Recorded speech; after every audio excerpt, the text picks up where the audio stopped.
अस्सलाम वालेकुम जनाब।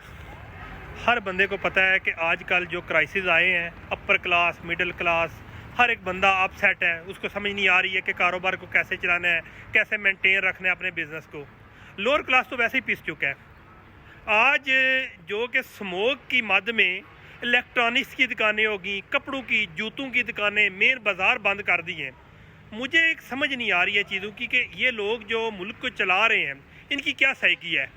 अगर यही लोग जब कोई भी इस तरह की जो है हड़ताल करते हैं तो आवाम के सामने आके रीज़न बताएं कि हम बवजह स्मोक ये छापें बंद कर रहे हैं, उसके बिहाइंड वजह ये है, इस वजह से बंद कर रहे हैं, ये बंदे लाजवाब हो जाएंगे।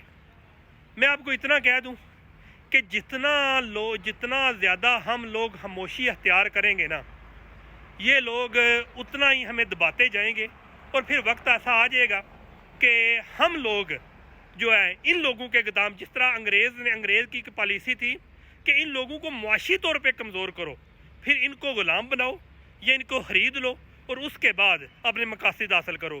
फिर वही लोग अंग्रेज़ हमारे मुल्क में आके हमारे ज़मीन को इस्तेमाल करके, हमारे जनाब सरमाया इस्तेमाल करके हम लोगों को ग़ुलाम बना के जनाब इन अरसा गुजार दिया।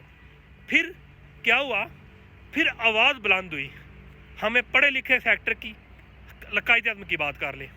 अगर कायद-ए-आज़म को देखें ना, तो कायद-ए-आज़म अपनी ज़िंदगी जी रहा था और बेहतरीन लाइफ गुजार रहा था। वो अंग्रेज़ों का उसका लाइफ स्टाइल भी ऐसे ही था, अंग्रेज़ों के मुआशरे में एडजस्ट था। लेकिन उसने अपनी आवाम का सोचा, अपनी आवाम के बारे में उसने एक जो है क्या कहते हैं उसको स्टेप लिया। और फिर क्या हुआ कि हम अपने मुल्क को आज़ाद कर लिया। उधर गांधी ने स्टेप लिया। गांधी भी की एक अच्छा बंदा था, अच्छा लीडर था, उसकी मिसालें भी बहुत ज़्यादा मिलती हैं।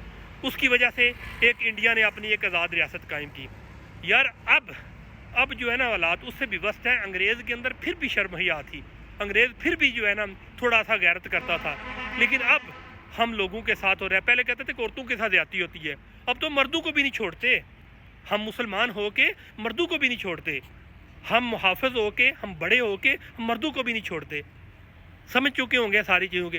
जब तक हमने आवाज़ बुलंद नहीं करनी, ये लोग मैखानों में, बड़े बड़े क्लबों में शराबें पी के अपनी ज़िंदगी इंजॉय कर रहे हैं। सुबह उठते हैं, इनके अकाउंटों में करोड़ों रुपया होता है, इनको जो है ना हज़ारों एकड़ ज़मीन अलाट हो जाती है। हम लोगों ने मरना है, हम लोगों ने इसका कुर्बानी देनी है।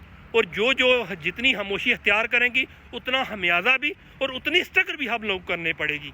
मैं यही करूँगा कि अभी भी वक्त है, आवाज़ बुलंद करें, खामोशी तोड़ें। वरना ये जिस तरह स्मोक की मद में कारोबार को वो बंद कर रहे हैं जिसका उसका तल्लक ही कोई नहीं है, वक्त आएगा कि हम लोग अपने बीवी बच्चों को भी महफूज नहीं दे सकेंगे। और फिर हमारे पास वो वक्त नहीं रहेगा पछतावे का भी। अभी वक्त है, आवाज़ बुलंद करो। पाकिस्तान पाइंदाबाद।